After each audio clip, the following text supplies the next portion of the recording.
everyone, we're in San Francisco right now, and we just finished a long week of concerts with In Transit Eyewitness, which is the last installment in the In Transit series. And why are you so out of breath? I just jumped up and down on this trampoline for like a good 60 seconds after eating, so just give me a break.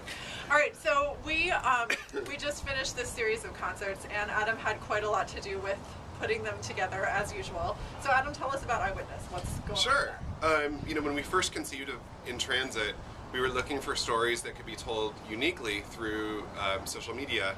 And at that time was the moment that the Arab Spring was starting in early 2011. And so much of what all of us were learning about Egypt and Tunisia and all the different places where revolution was happening was through social media, through Twitter. And I'm someone who was never particularly active on Twitter, and it was through that movement and that movement in that moment that I started to understand the gravitas of that software, of the importance of it, and how it gave us access to things that we never would have been able to see otherwise, and stories that we wouldn't have learned in another way. So Eyewitness was a really logical story choice for us to think about getting people's first-hand opinions and viewpoints of what's going on the ground in places all around the world that we can't see every day, and how the social media allows us a window into their lives. So Eyewitness tells the story of a fictional character, Farid, who's in Cairo at the moment of the revolution, but almost everything else in the story is not fictional. We had an incredible playwright, Neil Shaw, who worked on it with us, and he went to great lengths to find historical tweets, real people who were part of the revolution, and the people that Farid was engaging with through our story, Eyewitness, were all actual real people.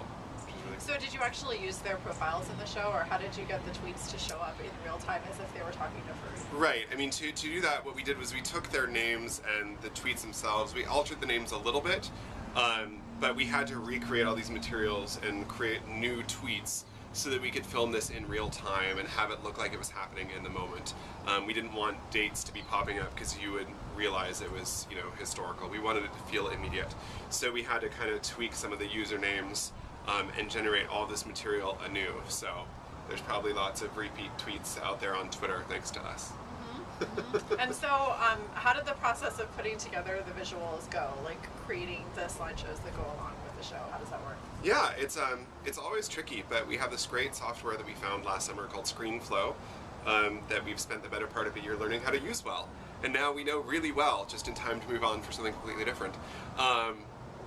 But basically it allows us to capture things on the screen, to alter how much time that takes, to focus in on different parts of it, to create time lapses, all that sort of thing.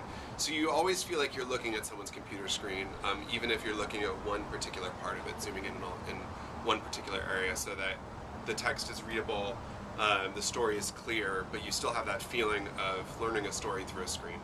And was there anything in the research process, like a video or a fact or something that stuck out to you that you weren't expecting to see or that you really connected with? Oh yeah, well one of the moments that happened once we brought the show to its feet, there's a moment in the show where the screens go quiet for one piece when you play the Villalobos Quintet, and the reason that we put that the screen is silent, the reason we put that piece there was to represent the time in which the internet completely was shut down by the government in Egypt.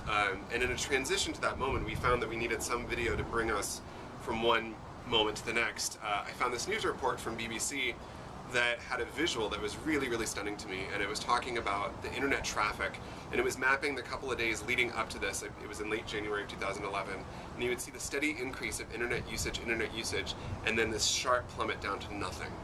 And you could just, it was like they flipped the switch. And it was so clear through that visual, and that really sticks with me, even now. So, how did you feel about doing the show, like treating something that was historical and then putting art to it? Like, how does that feel?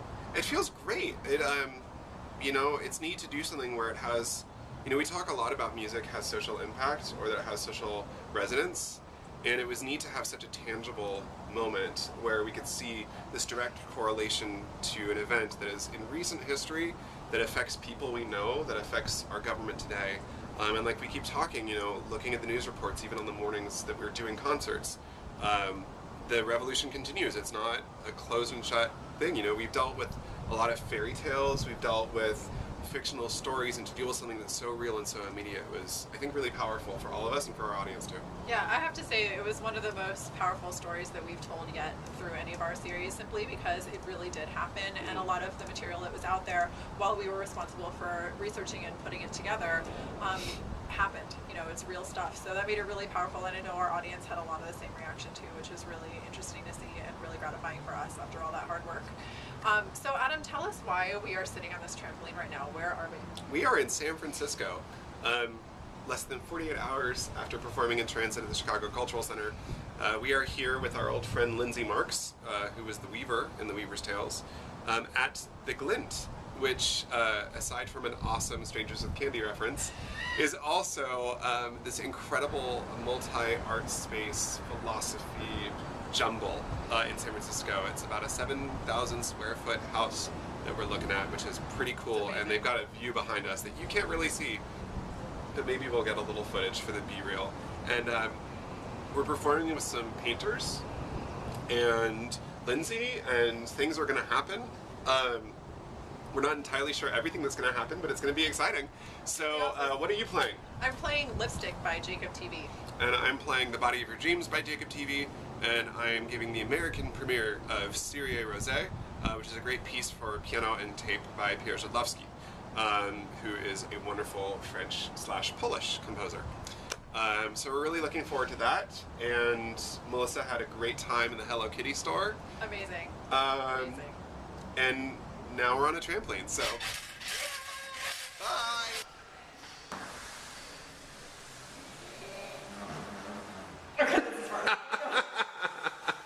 So Melissa, what are you doing here in San Francisco? I have no idea, my brains are scrambled.